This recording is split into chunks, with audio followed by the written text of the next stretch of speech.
Hey everyone! So today I'm going to be talking about telepathy. So as a sending ability, I'm able to communicate with other telepathic beings at least.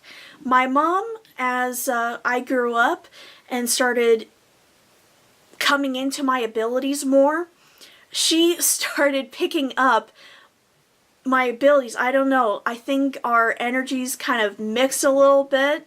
That's a little thing to watch out for. Apparently, when you're a telepath of any kind, mental conditions are contagious. I actually got dyslexia from hanging out with 4 different people that were suffering from that over the course of over 10 years. So now I'm mildly dyslexic. That's not so great, but, you know, don't avoid dyslexic people thinking that they're gross or something. I was actually living with these people, so it requires a lot of very close contact and bonding. Anyway, so my mom, she's become more of a telepath now. She used to only be an empath with some abilities to sense the future. Now, she's also telepathic, and I'm noticing that she's gaining a sense of the future more too. Those are 2 very strong points with me. And I suddenly became an empath about a year or 2 ago. So that's been rather difficult for me to deal with. I don't like emotions to begin with. I haven't been able to handle mine. Why would I want somebody else's? Anyway, so back to telepathy as a sending ability. My mom and I have actually been able to communicate somewhat mentally. So we will be in the kitchen working together trying to get our breakfast made because it's only the 2 of us. And our kitchen's really tiny, so if somebody's at the stove, that's half the kitchen you no longer have access to. And the stove is kind of where all the stuff you need is anyway. So we just ask whoever's at the stove to pass them something rather than trying to get in the way. Or we wait for the stove person to move away to do something else. Anyway, we've gotten to the point where it's almost like this well-choreographed ballet because we are so in tune with what each other is doing. We almost never crash into each other. I think it's been like twice in the last year.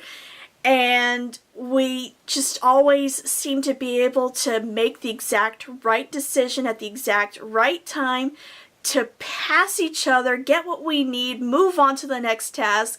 And there's just no real downtime, no need for communication a lot. But when we do need communication, our words often fail us. We're going through something right now, and we're just having a lot of trouble trying to access our English. Every time we want to reach for a word, what we get is in this non-spoken language that they use on the other side. You can't speak it.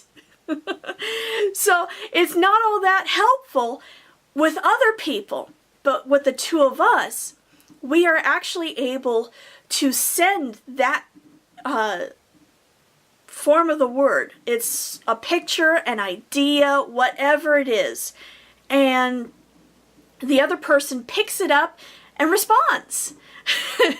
One time it was almost like my mom was responding to actual conversation. I was trying to come up with the words. I wanted to say, "Can you please pass the salt and pepper?" And none of the words were coming to me. And she's like, "Oh, okay." And then she passed them to me. No words came out.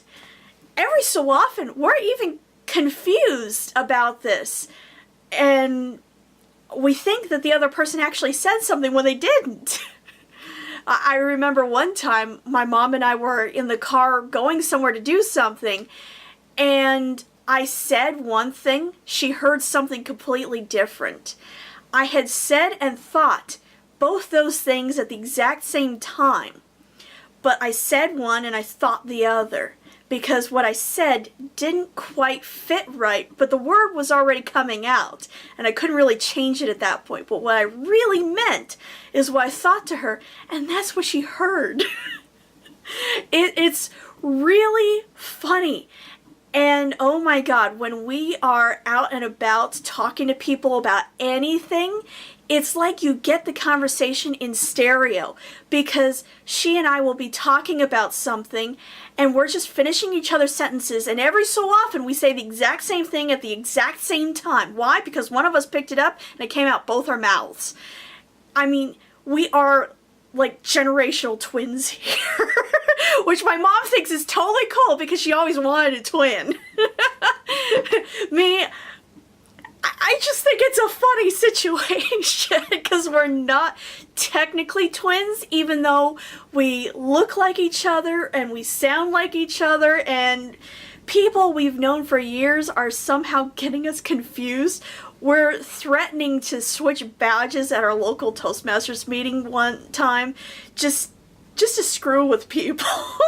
Because I swear to you, they will introduce me thinking they're talking about my mom, and vice versa. I even got skipped once because the guy introduced me when he actually meant my mom, and then he thought, well, I've already introduced her, so I don't need to think about her anymore. And he was on to the next person. It's just, it's so strange, this world that I'm now coming into, because I spent so many years rejecting it, but now that I'm here, it's so much less scary than I thought it was. I mean, I can handle what's going on, what I'm experiencing, whatever it is, it's not ever too much for me. It may seem like a lot. I may worry that I won't be able to get through it, but I've never been challenged with more than I can handle. And I can tell you for definite sure that they are holding back my abilities on the other side. I currently do not have access to telekinesis. I would have it if they'd let me, but it's not going to be helpful to me right now. So every once in a while, it kind of pops up, but most of the time I don't have it except when it's shaking my room. Totally against my will. I have no control over that. Anyway, so that's my talk on telepathy. If you have any questions or want to comment about stuff, please do that below, and I would be more than happy to expand on anything if you think I missed something, so let me know about that. Thank you very much, guys, for listening. Have a great day.